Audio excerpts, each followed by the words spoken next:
शेखरपुर एक साधारण सा गांव था। दिन में बच्चे खेलते थे, औरतें घर के बाहर बैठी बातें करती थीं। लेकिन जैसे ही सूरज ढलता, गांव की गलियां खाली हो जातीं, दरवाजे बंद हो जाते और खामोशी हर चीज पर छा जाती। गांव की आखिरी सीमा पर एक पुरानी हवेली खड़ी थी, टूटी दीवारें, झुकी छत और बंद खिड़कियां। लोग उस तरफ देखना भी पसंद नहीं करते थे। कहते थे, जो वहां गया वह फिर कभी पूरी तरह वापस नहीं आया। राघव शहर से कुछ दिनों के लिए शेखरपुर आया था। उसे अफवाहों और डर की कहानियों पर विश्वास नहीं था।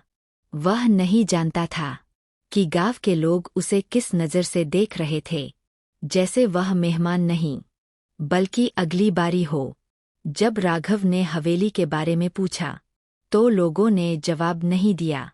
एक बूढ़े आदमी ने बस इतना कहा, रात को अगर कोई आवाज आए तो पलट कर मत देखना।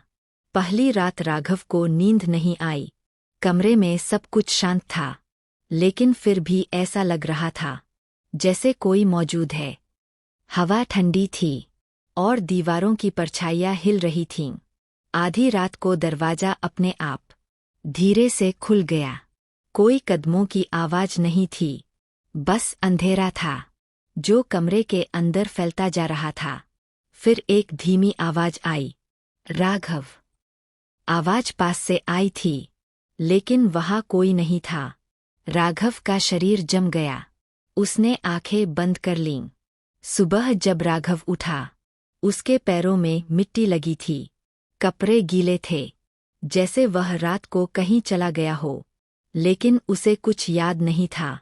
शाम होते ही राघव के कदम अपने आप हवेली की तरफ बढ़ने लगे।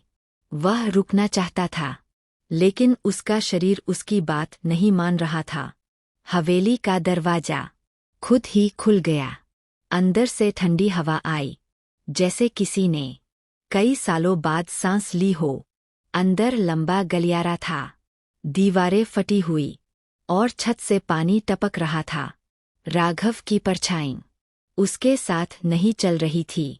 एक कमरे में पुराने टूटे खिलौने पड़े थे। एक खिलौना अपने आप हिलने लगा।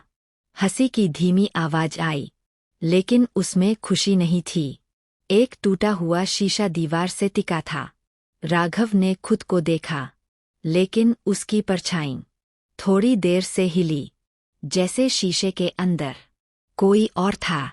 दीवारों से धुंधली आकृतियां निकलने लगीं। उनके चेहरे अधूरे थे। उन्होंने कुछ नहीं कहा, बस देखा।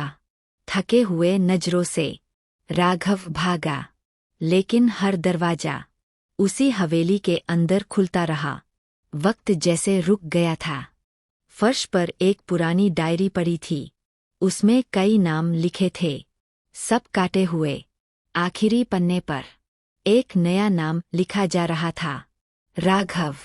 तभी राघव को समझ आया, हवेली जिंदा थी।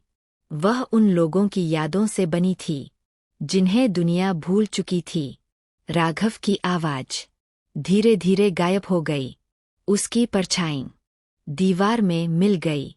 नाम पूरा लिखा जा चुका था। अगली सुबह गांव फिर सामान्य था। लोग अपने काम में लगे थे। हवेली शांत खड़ी थी, जैसे कुछ हुआ ही न हो। हवेली के अंदर एक नई परछाई खड़ी थी और गांव के रास्ते पर एक नया मुसाफिर धीरे धीरे पास आ रहा था।